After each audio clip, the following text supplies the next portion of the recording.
消失在人们视线许久的 FC-31隐形战斗机，最近也传出了新的消息。近日，美国海军新闻发布了一篇文章称，由中国沈阳飞机工业有限公司研发的 FC-31战机或其改进型出现在武汉航母模拟训练平台上，并表示很有可能给中国海军带来革命性变革。尽管该消息目前仍未得到我国官方人员的证实，但根据双引擎、双倾斜尾翼和高座舱等这些熟悉的配置，还是可以看出和 FC-31相似的地方。另外，根据卫星图片也可以看出，被我国民众寄予厚望的003航母正在逐步成型。在中国这边紧锣密鼓地研发隐形战斗机的时候，美国海军也没有闲下来。据观察者网报道称，专门负责东太平洋地区海上军事事务的美国海军第3舰队在本月3号更换了新的司令。新司令在其就职典礼上就表示，第3舰队是一支具有威慑力的舰队，只要参与战争，就一定能获得胜利。这样的狂傲也确实部分反映了目前美国在针对我国海军方面的心态。自拜登上台以来，美国就一直十分关注我国的3大海域，在我国南海、黄海、东海都是动作频频。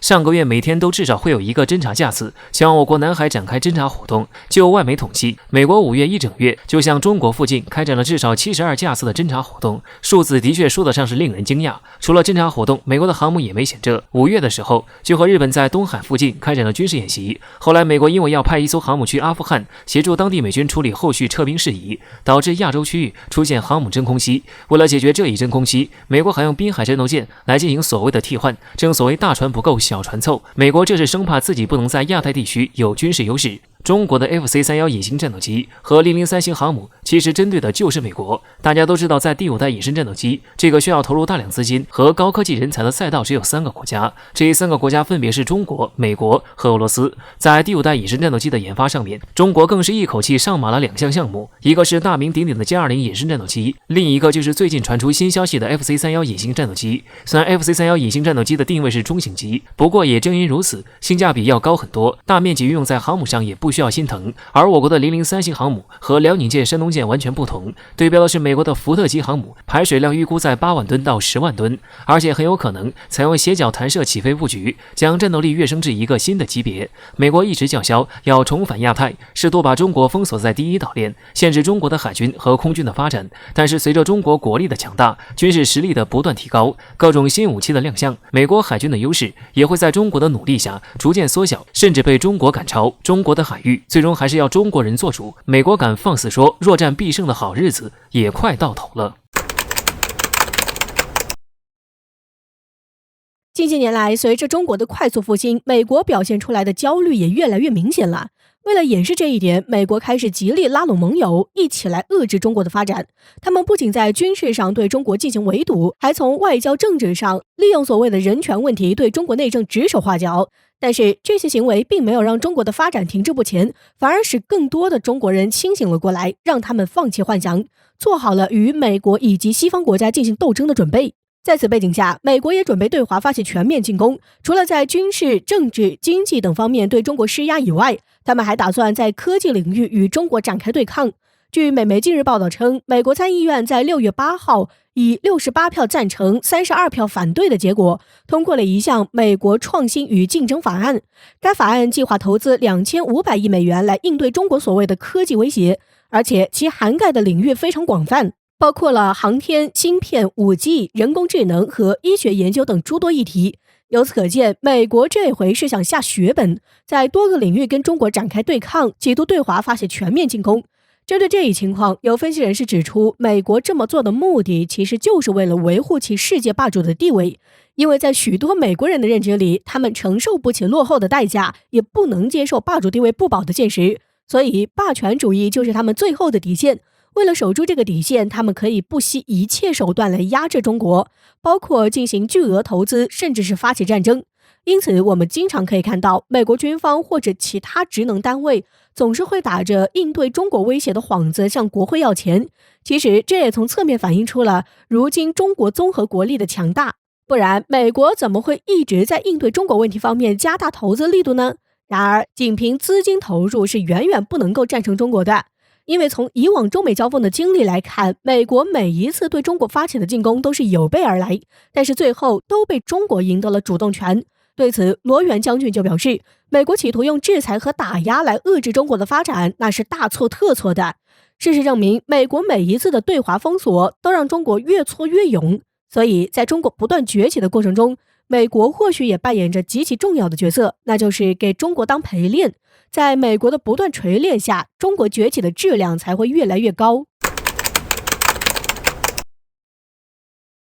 据央视新闻的消息，在本月10号，外交部例行新闻发布会上，我国发言人罕见的直接将问题摆上台面，点名日本首相菅义伟在台湾问题上一再践踏底线。在前一天，也就是6月9号，菅义伟在内部会议上公开将台湾列为国家，引发了巨大的舆论浪潮。岛内一些魑魅魍魉更是弹冠相庆，仿佛受到了父亲的夸奖。必须指出的是，日本这个内部会议上，最开始带头的还不是菅义伟，而是执政派的党首人物枝野幸男。而对于这种公开践踏中国海外问题底线的发言，菅义伟不光没有阻止，反而借着枝野幸男的论调，继续将澳大利亚、新西兰和台湾并列进行举例，甚至以这3国的抗疫措施的语句进行对比。可以说，这断然不是口误，而是故意为之。很讽刺的是，在这件事情上，国内一些人却在为日本洗地，甚至公然造谣，谎称日本媒体对菅义伟的行为表示不满。然而事实上呢，绝大部分日本媒体根本不关心到底是不是口误，反而继续炒作中日钓鱼岛敏感问题。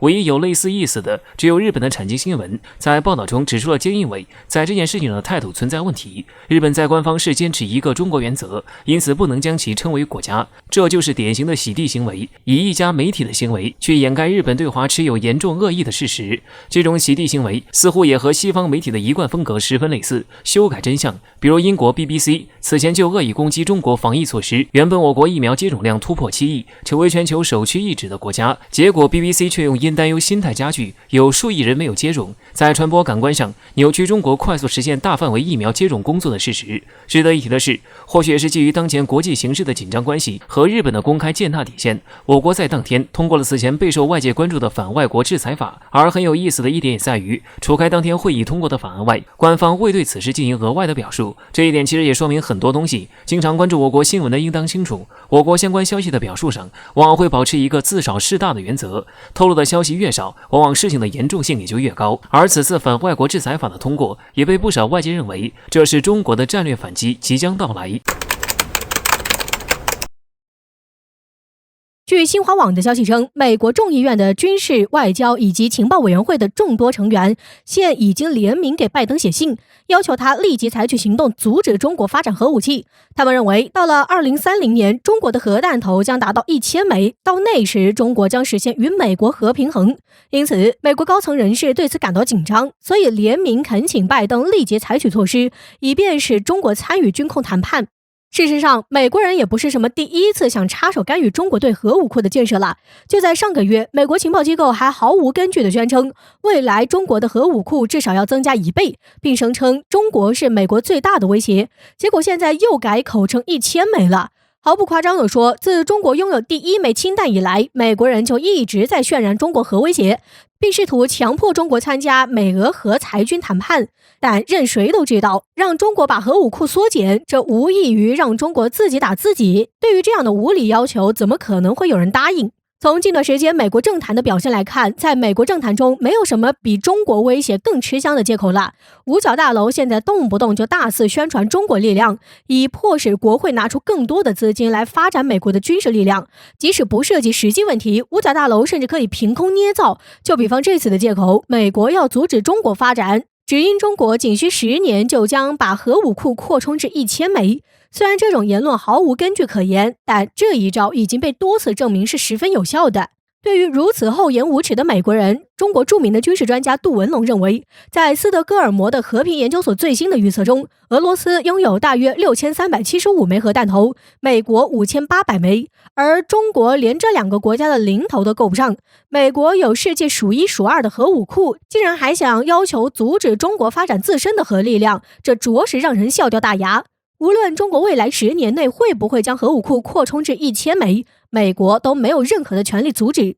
对中国而言，只要核武器够用就成，中国永远不会像美国那样对其他国家挥舞核威胁，也不会有兴趣跟美国争夺世界霸权。与中国完全相反的是，美国政府动不动就对别国进行核讹诈，这么多年来一直在破坏世界各地的和平稳定，这才是最应该受到批评的。即使未来中国继续提升核武库，那肯定也是被美国所逼。